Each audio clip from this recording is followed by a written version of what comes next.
Magandang araw po sa inyo, Kuya Bari. Ako nga po pala si Benjo, 33 taong gulang. Kagaya ng mga napapakinggan kong kwento, mayroon din po akong kakaibang karanasan na hindi ko malilimutan na gusto ko ring ibahagi po sa inyong lahat. Naganap po ito nang sa unang pagkakataon ay mayaya ako ng dati kong kababata at matalik na kaibigan na tawagin na lang natin sa pangalang Alex sa isang probinsya na hindi ko nababanggitin pa ang pangalan at eksaktong lokasyon. Medyo maselan kasi ang karanasan kong ito, Kuya Bari. Magkasanggang dikit kami ni Alex noon pa man.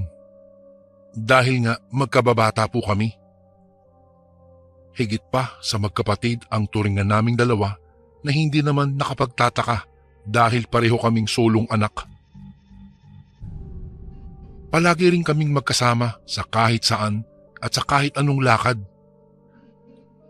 Minsan nga, nagkakakantsawan na kami ng ibang mga kakilala namin na baka may bakla sa aming dalawa dahil daig pa raw namin ang magsyota na hindi mapaghiwalay.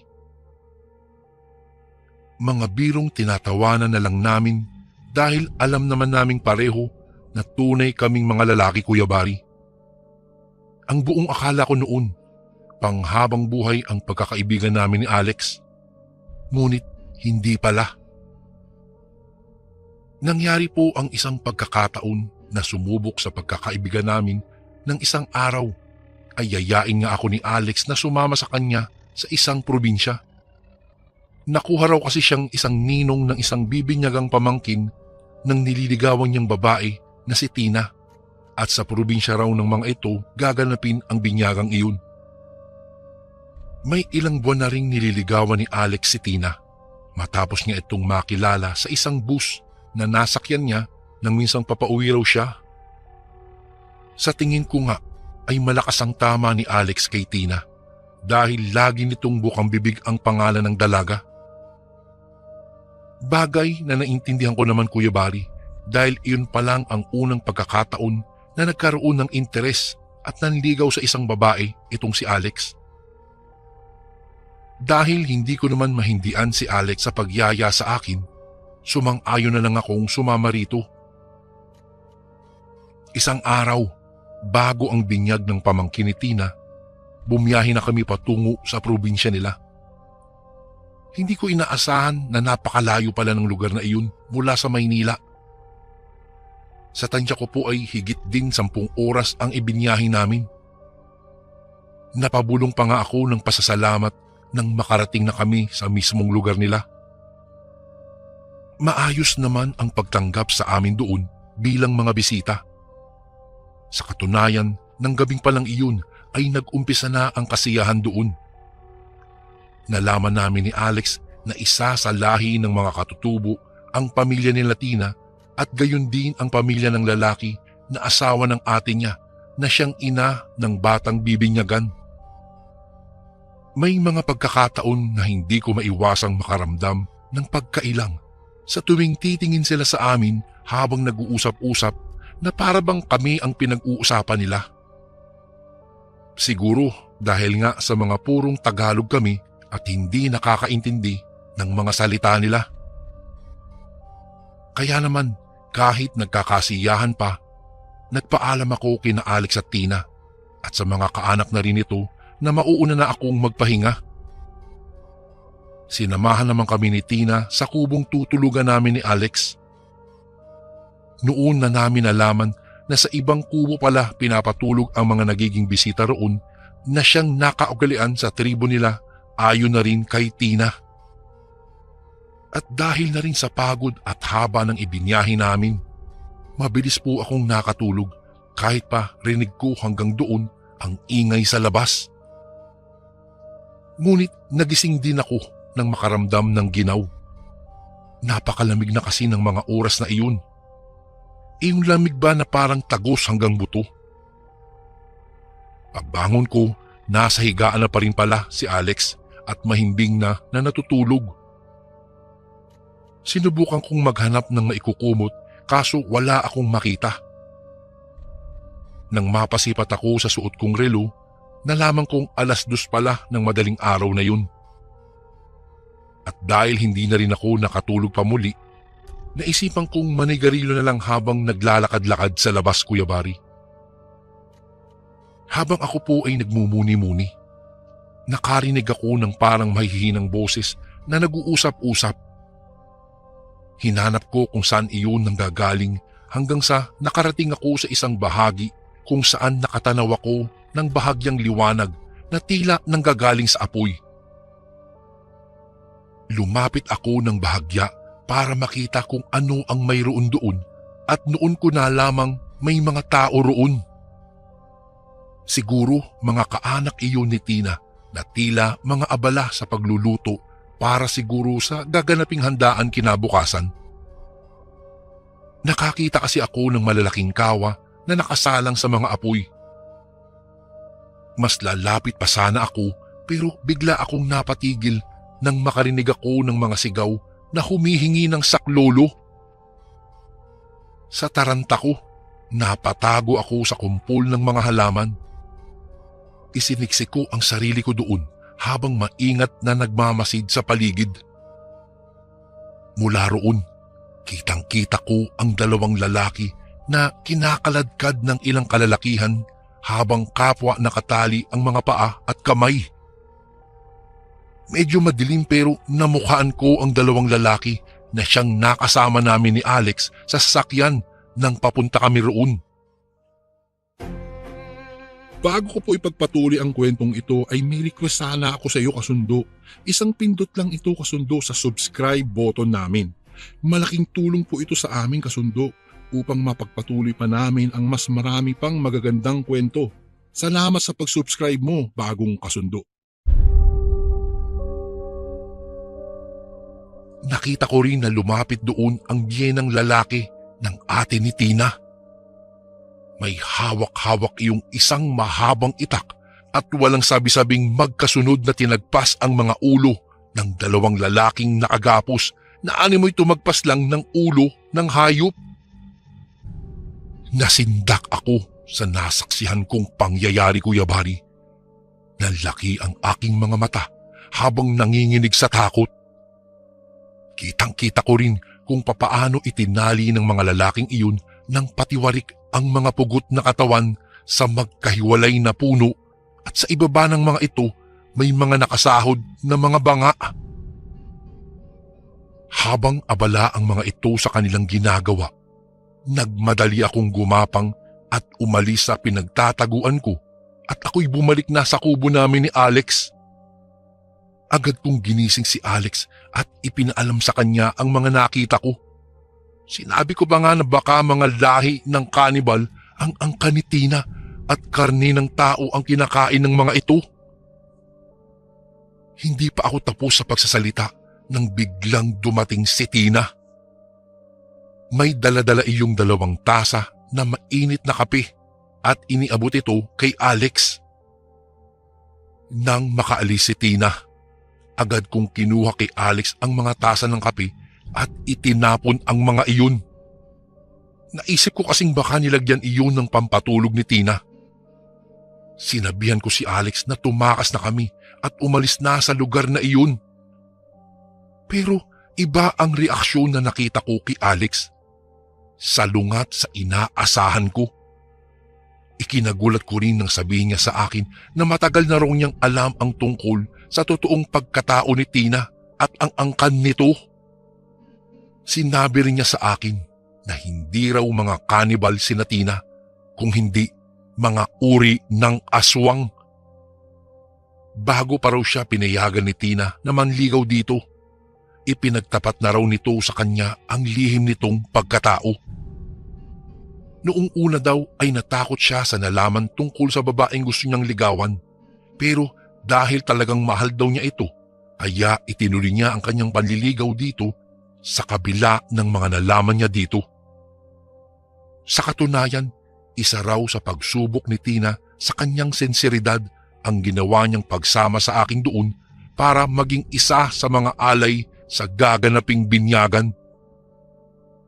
Parte raw ng tradisyon ng angkan nila Tina ang mag-alay ng dugo ng tao sa tuwing may gaganaping okasyon sa kanila at pagkatapos ang karne at mga lamang loob nito ang siya ring magiging handa nila na pagsasalu-saluhan. Ngunit dahil daw mas nanaig sa kanya ang matalik naming pagkakaibigan, pinakiusapan niya si Tina at ang mga magulang nito na wag na akong isama sa magiging alay nila. Sinabi raw niya sa mga ito na hindi niya ako kayang ipahamak dahil higit pa sa kadugo ang turing niya sa akin, bagay na inunawa naman daw ng pamilya ni Tina. Sa katunayan daw, ang kapeng ibinigay ni Tina ay may sangkap na dadaya sa aking paningin para daw hindi mabunyag sa akin ang tunay na itsura ng karning ihahanda nila. Pero dahil sa itinapon ko nga ang kape, kakailanganin ko raw na magpanggap na lingid sa akin ang mga makikita ko. Nagimbal ako sa lahat ng aking narinig sa aking kaibigan. Hindi ako nakatulog. Noong sumapit ang umaga, nag-umpisa na ang pagbibinyagan sa pamangkin ni Tina sa paraan ng tradisyon nila.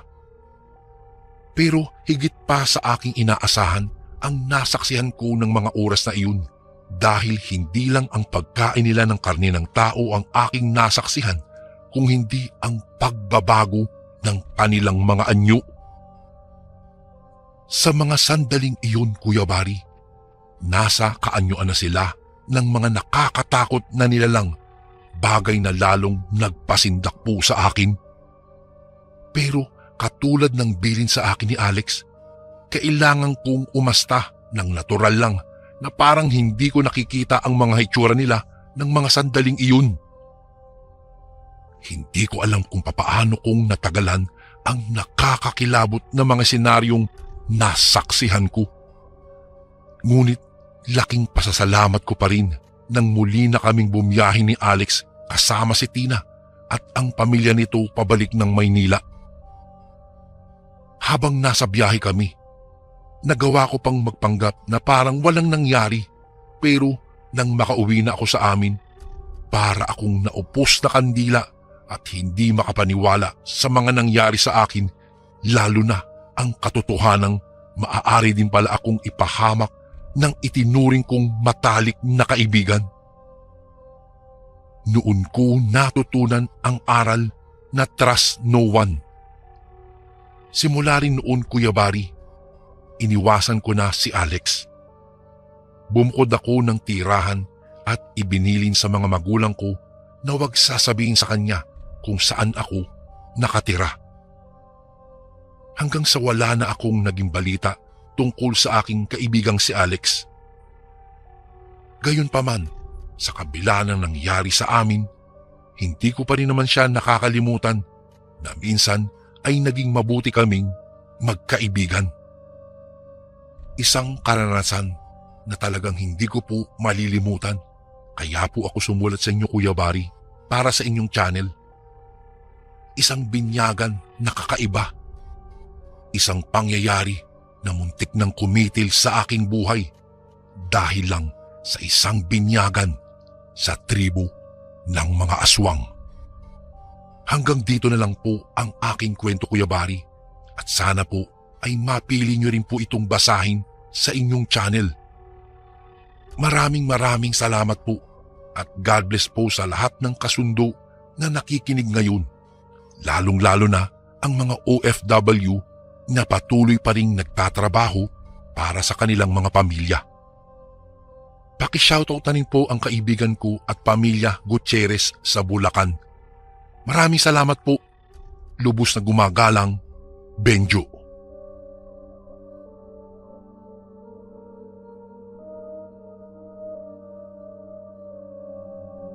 Kayo ba ang bagong lipat sa abandonadong bahay? Napatigil kaming mag-asawa sa pag-uusap at napaharap sa ali.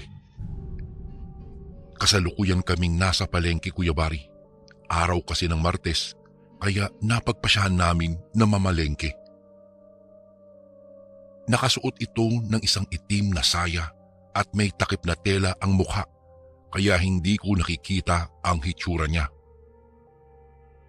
Nagkatinginan pa kaming mag-asawa bago siya sinagot. Magandang araw po sa inyo mga kasundo. Itago niyo na lang po ako sa pangalang Felicidad.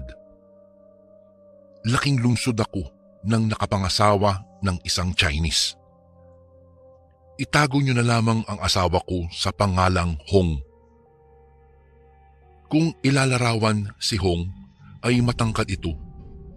Mestizo, singkit at may ipagmamalaki kung mukha ang pag-uusapan. Ano pat habulin siya ng mga kababaihan. Pareho kaming nakapagtapos ng pag-aaral. Nakilala ko itong si Mister sa mga co-workers ko sa police department na pinagtatrabahuan ko. Isa po siyang veterinarian. Ilang milya lang ang layo ng shop nito sa pinagtatrabahuan ko. Kung ikikwento ko pa kung papaano kami nagkakilala, ay masyadong madrama at mahaba pa yun. 4 na taon kaming magkarelasyon bago kami nakapagpasya na magpakasal. Tanggap naman ako ng pamilya niya at ganun din siya sa pamilya ko. 2 taon matapos kaming ikasal, saka namin napagdesisyonan na sa probinsya na lamang kami manirahan. Ang kwentong ibabahagi ko po sa inyo, Kuya Bari, ay walang kinalaman sa hanap buhay naming mag-asawa. Nangyari po ang karanasan naming ito taong 2000 nang lumipat po kami sa probinsya.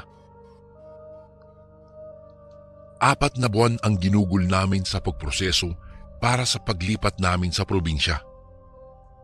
Sa kabutihang palad ng mga panahong iyon, Kuya Bari, ay may nakapagbalita sa aming mag-asawa na may binebenta daw na house and lot sa mismong probinsya kung saan kami uuwi. Kami nga, bakit po? Tanong ko pa sa babae na ikinusulyap nito sa akin.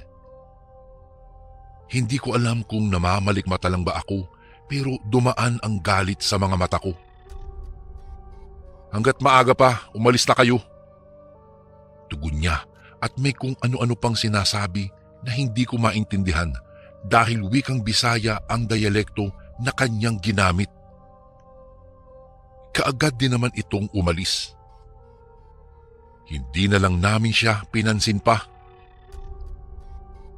Noong makumpleto na namin ang dapat bilhin ay dumaan muna kami sa maliit na karinderya upang mag-agahan bago kami umuwi.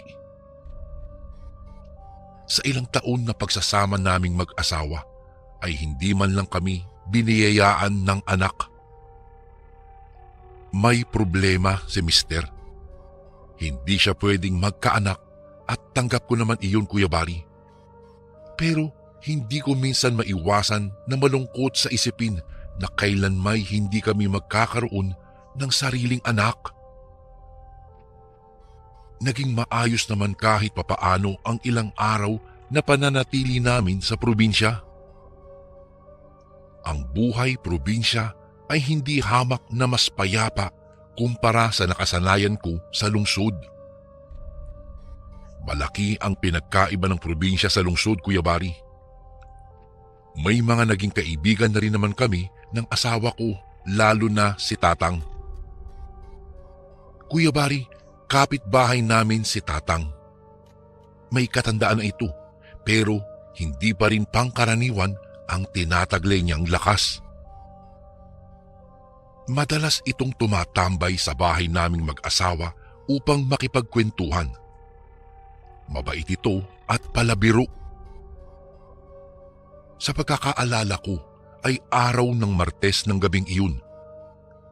Sa hindi malamang dahilan, bigla na lamang kaming naputulan ng kuryente. Hindi naman po brownout sa lugar namin dahil kapansin-pansin ang ilaw sa ibang mga kabahayan. Nagbabayad din naman kami sa tamang oras sa bill ng kuryente at tubig. Oh, naputulan tayo?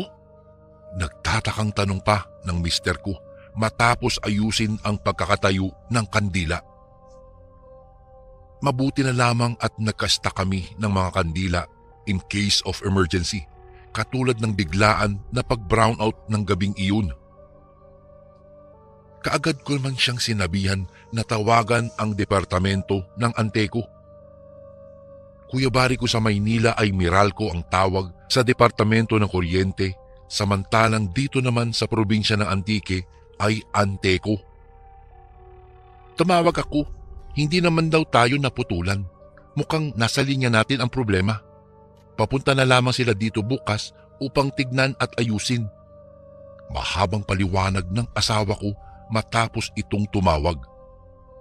Hindi na ako nagreklamo pa. Napapitlag ako nang bigla na lamang may kung anong mabigat na bagay ang bumagsak sa aming bubungan. Napahawak pa ako sa manggas ng damit ni Mister dahil sa pagkabigla. Ano yun? Tanong ko pa sa kanya. Baka pusa lang. Mabuti pa magpahinga na tayo. Tugon niya bago na unang naglakad sa aming silid. Isinawalang bahala ko na lamang ang narinig sa sumunod kay Mister. Sabay kaming nahiga sa kama hanggang sa hindi ko namalayan na nakatulog na pala ako. Hindi ko alam kung anong oras na ng gabing iyon dahil bigla na lamang akong nagising sa hindi malamang dahilan. Aksidente pa nga akong napasulyap sa bintana at gano'n na lamang ang takot na naramdaman ko nang bumungad sa akin ang naka-side view na nilalang sa labas ng aming bintana. Dahan-dahan pa itong napaharap sa aming gawi na ikinatigas ko sa kinahihigaan. Madilim ang bahagi na kung nasaan siya, kaya hindi ko nakikita ang mukha nito, subalit kitang-kita ko naman ang nagbabagan niyang kulay pula na mga mata. Felicidad, bakit nalalamig ka? Tuluyan akong napahikbi nang mahimasmasan ako. Napayakap ako sa aking asawa. Bintana! Tanging naisagot ko dahil sa labis kong takot. Nang muli kong lingunin ang bintana, ay wala na ang nilalang na nakita ko. Hindi ko na naipaliwanag pa ng maayos sa asawa ko ang aking nakita dahil baka isipin niya na nababaliw lang ako. Baka sabihin niya na namamalikmata lang ako. Hindi na ako nakabalik pa sa pagtulog ko matapos ang pangyayaring iyon, Kuya Bari. Kinabukasan, 6:00 pa lang ng umaga, dumating na ang 3 tao na ipinadala ng Anteco para sa pag-aayos ng aming kuryente. Doon namin na lamang mag-asawa na may nagsadyang nagputol ng linya namin. Ngunit wala kaming matibay na ebidensya at maituturo kung sino man ang may gawa noon. Hindi ko rin alam kung sino ang taong may galit sa amin. Ang buong akala ko, Kuya Bari, ay babalik na sa tahimik ang aming buhay. Ngunit sunod-sunod na misteryo ang naganap sa buhay naming mag-asawa. Ang mga sinampay kong panloob sa labas ng bahay ay nababawasan. Gabi-gabi na lamang may sumisilip sa bintana ng kwarto naming mag-asawa at tuwing umaga naman ay may natatagpuan kaming patay na hayop sa mismong harapan ng aming bahay. Kuya Bari, minsan pa nga ginabi ng pag-uwi si Hong kasama ang 5 barangay tanod. Umuwi siyang may kalmot at mga sugat sa braso. Nabigla pa nga ako nang makita siya. Nang tanungin ko naman siya kung ano ang nangyari, ay kinuwento niya sa akin na habang naglalakad daw siya pauwi galing sa grocery store, ay biglang sumulpot ang isang malaking aso, saka siya inatake.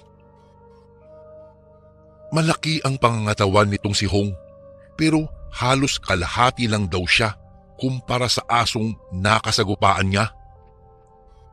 Kinalmot siya ng aso sa braso at ilang beses pang kinagat. Bago ko po ipagpatuloy ang kwentong ito ay may request sana ako sa iyo, kasundo. Isang pindot lang ito, kasundo, sa subscribe button namin. Malaking tulong po ito sa amin, kasundo, upang mapagpatuloy pa namin ang mas marami pang magagandang kwento. Salamat sa pag-subscribe mo, bagong kasundo.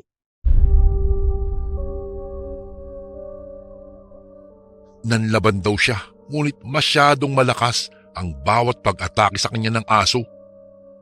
Mabuti na lang daw at may grupo ng barangay tanod ang dumating at sinakluluhan siya. Hindi na nila nagawang mahuli ang aso dahil mabilis itong tumakbo papalayo. Maging ang mga supot na daladala ng asawa ko ay nabutas daw kaya kumalat ang mga pinamili niya. Laking pasasalamat ko na lang sa mga taong tumulong sa kanya. Nang makaalis ang mga barangay tanod ay saka ko ginamot ang mga sugat na natamo ni Hong. Napag-usapan pa nga naming mag-asawa ang misteryong nangyaring iyon. Hindi niya raw alam kung saan nagmula ang aso dahil hindi niya naman ito napansin noong naglalakad siya. Ang nakapagtataka daw ay parang nagmula sa ibabaw ng punong akasya ang aso. Hay, mahirap ipaliwanag kaya hanggang ngayon naguguluhan pa rin ako. Naalala ko pang sabi ni Hong kaya pinaalalahanan ko siya na mag-ingat sa lahat ng oras. Sunod-sunod na mga kababalaghan ang nangyari sa buhay naming mag-asawa, Kuya Bari. Hanggang sa isang gabi, ginabi kaming mag-asawa sa pag-uwi dahil may naganap na pagdidiwang sa plaza ng aming lugar. Kitang-kita mismo ng dalawa kong mata ang pagputol ng babae ng aming wire kasabay ng biglaang pagpatay ng ilaw sa loob ng aming bahay. Kaagad siyang inatake ng asawa ko at hinuli. Tagumpay naming siyang dinala sa presinto dahil sa ginawa niya at doon napatunayan na siya rin pala ang may kagagawan sa biglaan na pagputol ng aming kuryente 2 linggo na ang nakalilipas. Binalaan ko kayo, hanggat may natitira pa kayong oras, lisanin niyo na ang bahay na yun. Lisanin niyo na ang lugar na ito. Nalilisik ang mga mata niya habang sinisigaw ang mga katagang iyon.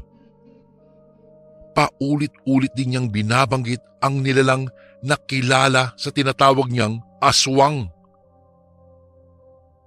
Sa ilang buwan na paninirahan namin sa probinsya, ilang beses ko nang naririnig ang tungkol sa aswang na yan. Relyosa po akong tao kaya hindi ako naniniwala sa mga ganyang nilalang at ganun din ang asawa kong si Hong. Ipinakulong namin siyang mag-asawa dahil kahit saan titignan ay labag sa batas ang mga ginawa niya. Hindi na namin siya sinampahan pa ng kaso dahil may 5 pala itong anak na binubuhay. Makalipas ang 3 araw, mag-isa lang ako sa bahay ng gabing iyon dahil may mahalagang pinuntahan ang asawa ko. Kumakain ako ng mga sandaling iyon habang nakikinig sa radyo nang bigla na lamang akong may narinig na bumagsak sa aming bubungan. Napatayo pa nga ako dahil sa gulat. Kuya Bari, ang mga sumunod na pangyayari ay hindi ko po inaasahan. Sa sobrang bilis ng mga kaganapan ay namalayan ko na lamang na nakatayo sa harapan ko ang isang napakalaking aso. Sobrang laki nito kumpara sa ibang mga aso. Napako ako sa kinatatayuan ko. Hindi talaga ako makagalaw. Felicidad! Narinig ko pang sigaw ni Mister na ikinabalik ng aking ulirat.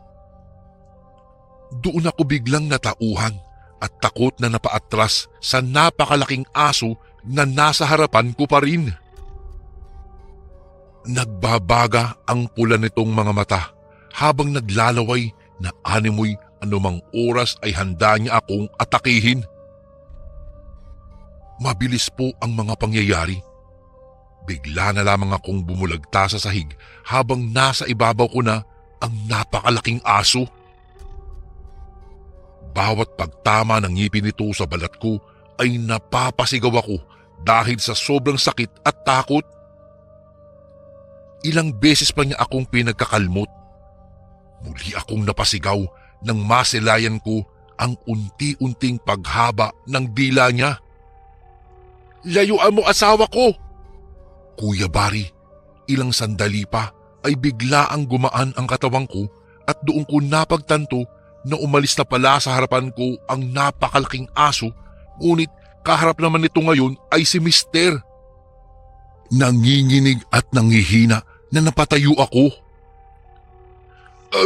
Ano klaseng nilalang yan? Hikbi kong tanong, saka nagmamadaling pinuntahan ang telepono saka humingi ng saklolo.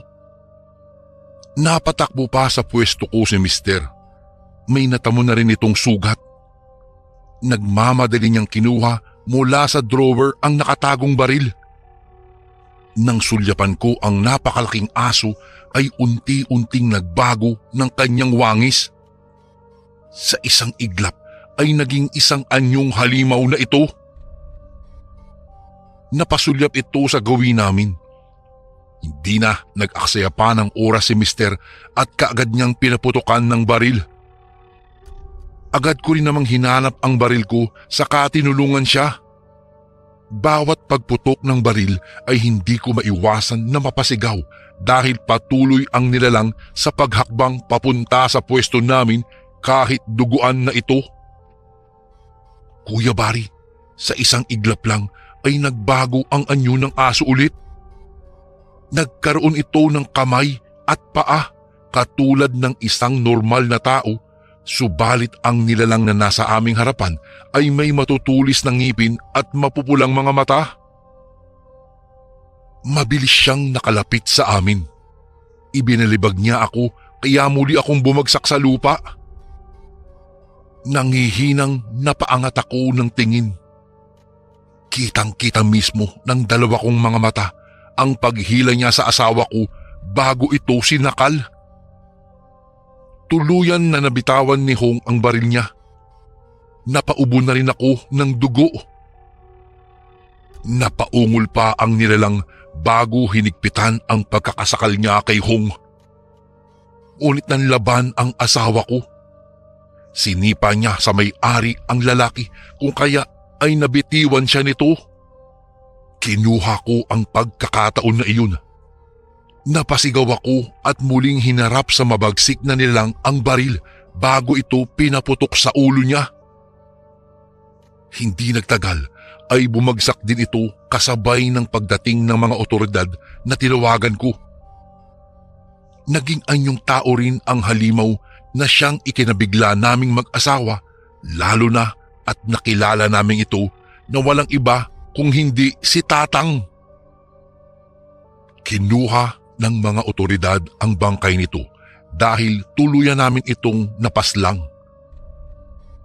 Dumaan din sa bahay ang babaeng nagbigay ng babala sa amin. Kagaya ng una naming siyang nakita ay galit ang makikita sa mga mata nito na hindi ko mawari kung ano ang dahilan. Hindi ko rin naman siya nakausap na dahil kaagad din itong umalis. Kuya Bari, sa kabuuan ng investigasyon ay doon namin nalaman na aswang pala si Tatang at hindi kami ang una niyang biktima. Bawat pamilya pala na lumilipat sa bahay na ito ay nagiging biktima niya. Ayon sa nakuha naming impormasyon, dati palang pagmamay-ari ng pamilya nila Tatang ang bahay na ito hanggang sa naghirap sila.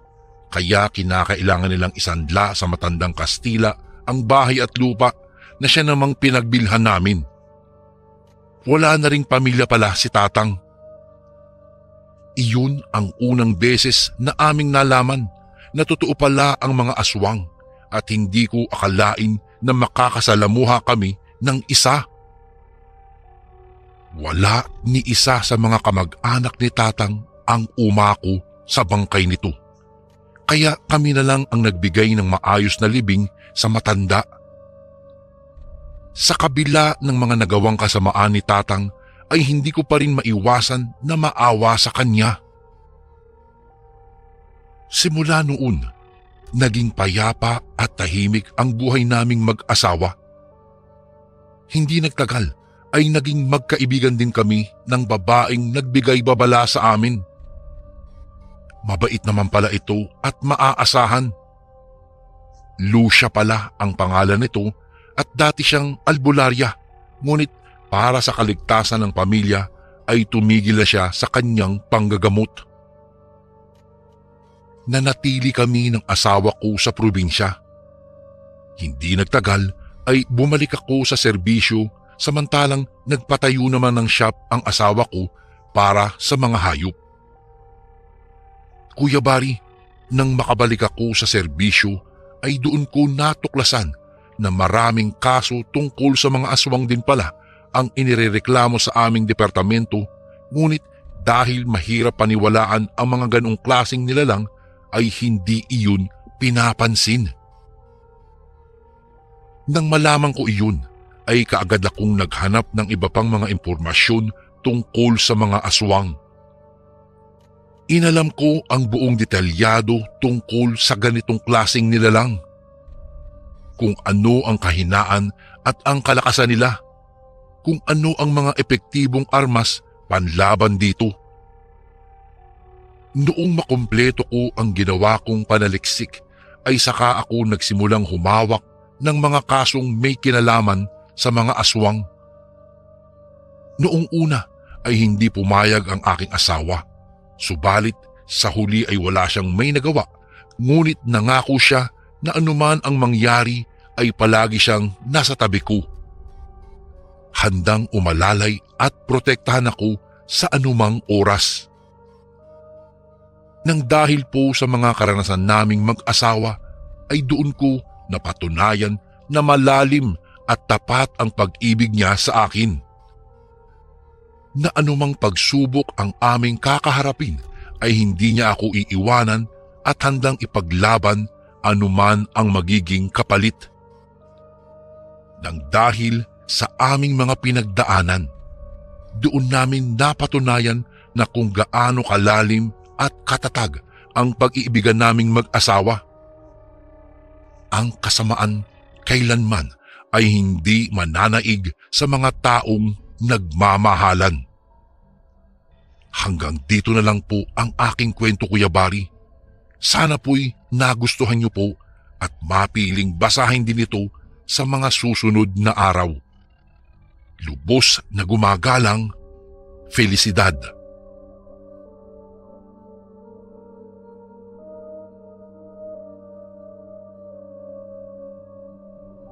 Magandang araw po sa iyo, Kuya Bari.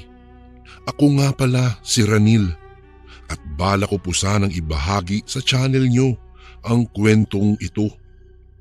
Bali, ito po ay tunay na karanasan namin ng aking asawa noong kakapanganak lamang niya.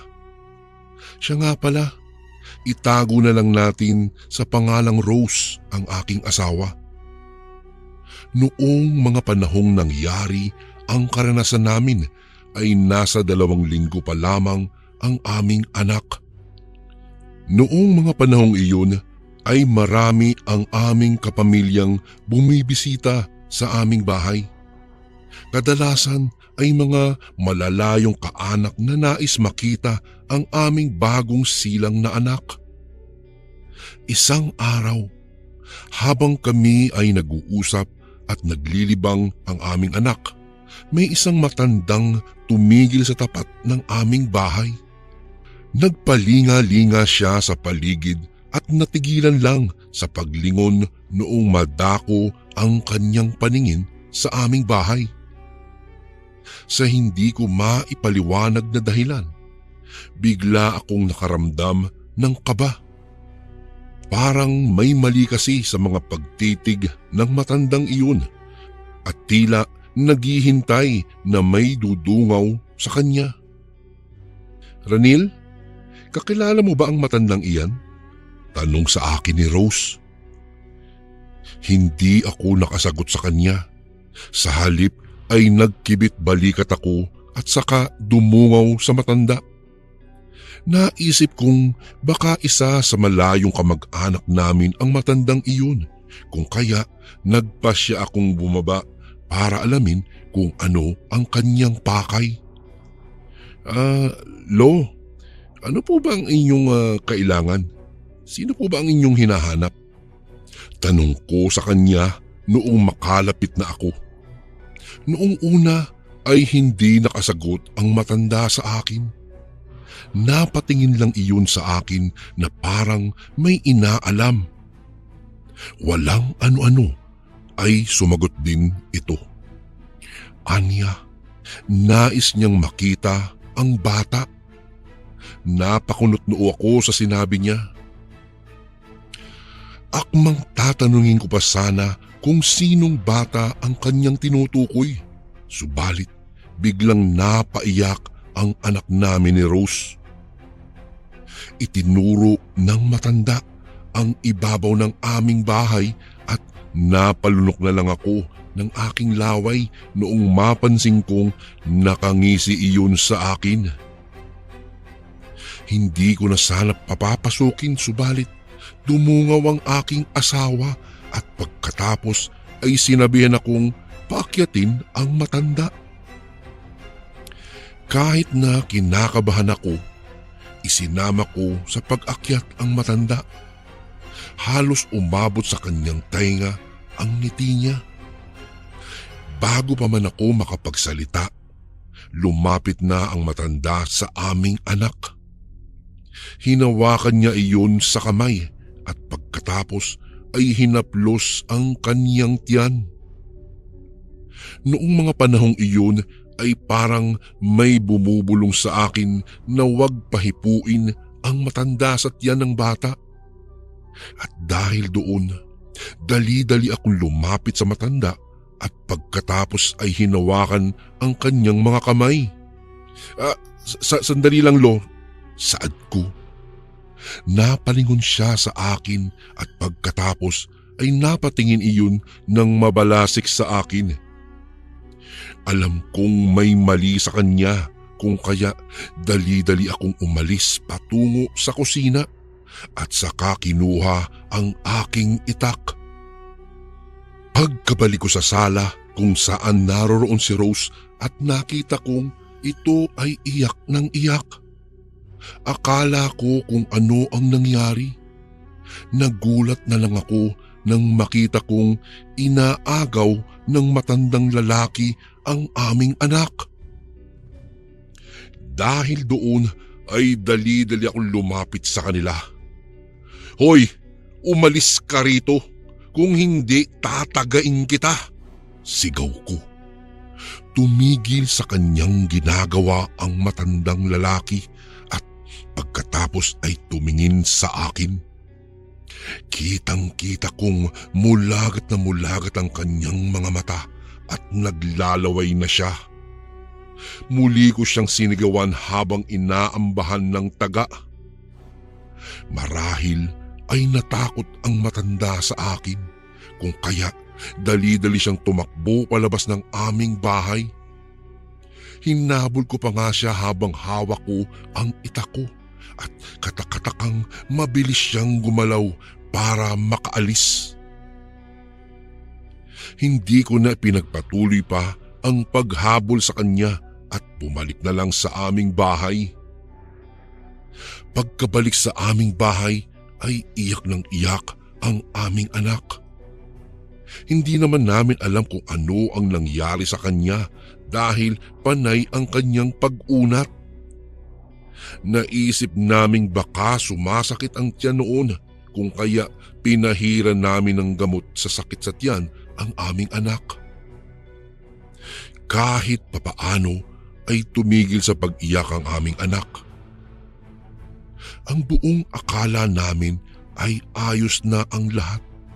Subalit, makalipas lang ang ilang oras ay muli na naman iyong nag-iiyak. Mas mainam siguro kung dalhin natin ang ating anak sa albularyo, saad sa akin ni Rose. Dahil doon, nagpasya kaming dalhin sa albularyong nasa kabilang baryo ang aming anak. Dinala nga namin ang aming anak at ang sabi ng albularyo ay nausog daw siya ng isang matanda. Napamura ako dahil iisang matanda lamang naman ang siyang bumisita sa aming bahay ng araw na iyon. Marahil ay aswang ang matandang iyon. Huwag kayong makampante, baka balikan kayo nito. Wika ng albularyo sa amin. Tinanong naman namin siya kung ano ang dapat naming gawin, kung kaya pinayuhan niya kami ng mga dapat naming paghandaan. Noong makauwi kami ay agad kaming nakaramdam ng kakaiba. Para kasing may nakasunod sa aming nilalang na hindi namin nakikita. Nang matutulog na sana kami ni Rose ay bigla kaming nakaramdam ng kakaibang kilabot. Bigla kasing nag-iba ang amoy ng hangin at parang naging malansa na parang hawig sa dumi ng manok. Dahil doon ay naging alerto ako. Bumangon ako at saka kinuha ang aking itak. Dali-dali akong bumalik sa aming silid. Bago ko po ipagpatuloy ang kwentong ito ay may request sana ako sa iyo kasundo. Isang pindot lang ito kasundo sa subscribe button namin. Malaking tulong po ito sa amin kasundo upang mapagpatuloy pa namin ang mas marami pang magagandang kwento. Salamat sa pag-subscribe mo, bagong kasundo. Sakto namang makapasok na ako roon nang magsimula kaming makarinig ng paghuni ng tiktik. Sunod-sunod ang mahihinang huni na iyon at parang nagmumula sa ibabaw ng aming bubungan. Inihanda ko na ang aking itak. Walang ano-ano ay may kumaluskos sa ibabaw ng aming bubungan. Alam kong aswang ang nasa ibabaw, kung kaya sinabihan ko si Rose na kunin sa kanyang kuna ang aming anak. Habang palalim ng palalim ang gabi ay parang mas nagiging agresibo ang aswang. Ang pagkaluskos na iyon ay nagtagal hanggang sa ang nipang bubungan namin ay dahang-dahang nasisira. Noong mga panahong iyon, biglang pumalahaw ng iyak ang aming anak. Parang iritable siya dahil patuloy ang paglilikot nito. Walang ano-ano ay nakita naming dahan-dahang nagiging kulay lila ang labi ng aming anak. Hinawakan ko ang kanyang liig at nagulat ako nang mapansing sobrang taas ng lagnat ng bata. Walang ano-ano ay napatingala ako at bumulaga sa akin ang isang nilalang na nagbabaga ang mga mata at nakalawit ang malalubid na dila nito. Rose, kunin mo ang anak natin. Lalabas tayo sa labas ng ating bahay. Sigaw nito. Kinarga ni Rose ang aming anak. Walang ano-ano ay biglang kinumbulsyon ang aming anak. Sigaw ng sigaw si Rose ng mga sandaling iyon. Ako naman ay nagbantay sa aswang. Dahan-dahan kasing lumalapit sa amin ang dila ng aswang. Noong malapit na iyon sa amin ay mabilis kong tinaga ang dila nito. Naputol ko iyon at narinig ko siyang umungol. Kasunod noon ay mabilis siyang gumalaw na parang natataranta. Hoy aswang, kilala kita at hindi ko hahayaang kunin mo ang anak namin. Sigaw ko sa aswang na nasa ibabaw ng bubungan namin. Noong sabihin ko ang mga katagang iyon, bigla kaming nakarinig ng malakas na kalabog sa ibabaw. Dahil doon ay muli akong napamura. Iwinasiwas ko pa nga ang aking itak habang nakatingala. Ang anak natin, napakataas ng lagnat niya, sigaw ng aking asawa. Napalingon naman ako sa kanya at dali-dali kong kinuha iyon sa kanya. Pagkatapos noon ay tumakbo na kami palabas ng aming bahay. Noong nasa labas na kami ay inilawan ko pa gamit ang flashlight ang aming bubungan. At nagimbal kaming pareho nang makita ang isang itim na nilalang na nagbabaga ang mga mata habang nakamasid sa amin. Noong makita niya kami ni Rose ay ngumisi iyon at inilabas niya ang kanyang mga matatalim na pangil. Nagsimula siyang maglaway nang makita niyang karga ko ang aming anak. "Sige, umatake ka. Anong akala mo? Papayag akong may masama kang gawin? Hindi!" Sigaw ko sa kanya. Nakita kong naghahanda siya sa kanyang paglundag. Dahil doon ay muli kong pinakarga ang aming anak kay Rose at saka inihanda ang aking itak. Nang makita ng nilalang na iyon na may dala akong itak, ay ramdam kong natakot din siya. Nag-alangan iyong lumundag sa amin at nanatiling nakaabang lang. "Rose, pumunta ka sa kapitbahay natin. Ako na ang bahala sa nilalang na iyan. Magpasama ka sa kanila at dalhin sa ospital ang anak natin. Madali ka." Sigaw ko kay Rose. Dahil doon ay dali-daling naglakad ng aking asawa patungo sa aming kapitbahay. Noong nakaalis na ang aking asawa, muli akong sumigaw sa aswang. "Sige, ako ang atakihin mo." Napangisi sa akin ang nilalang. Walang ano-ano ay lumundag siya patungo sa akin. Mabuti na lamang at nakaatras ako ng isang hakbang. Mabilis kong inihanda ang hawak kong itak at noong muling umatake ang aswang sa akin ay tinaga ko siya. Laking pagtataka ko lamang noon at kung bakit hindi ko siya nagawang tablahan. Napaisip ako noon dahil naputol ko naman ang kanyang dila.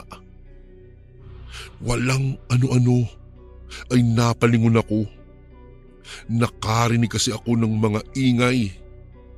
Nakita kong may mga kapitbahay pala kaming tumatakbo papalapit sa amin.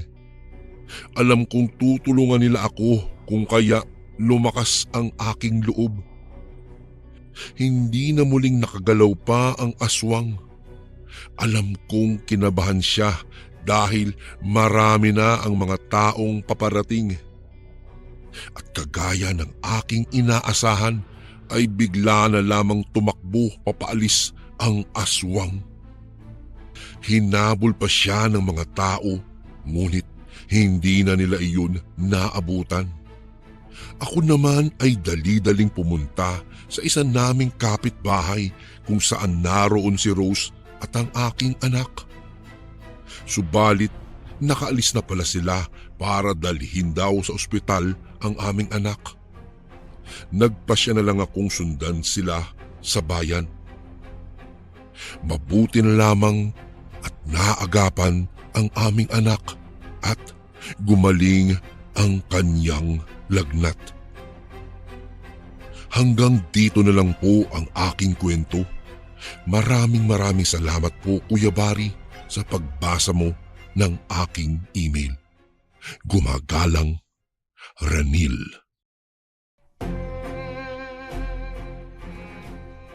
And again, maraming salamat po mga kasundo. Don't forget to subscribe and i-click nyo lang po yung bell na button para updated po kayo sa mga upcoming videos namin na paparating. Maraming salamat po ulit. God bless and ingat po lagi dyan. Ito po si Kuya Bari at ako ang sundo.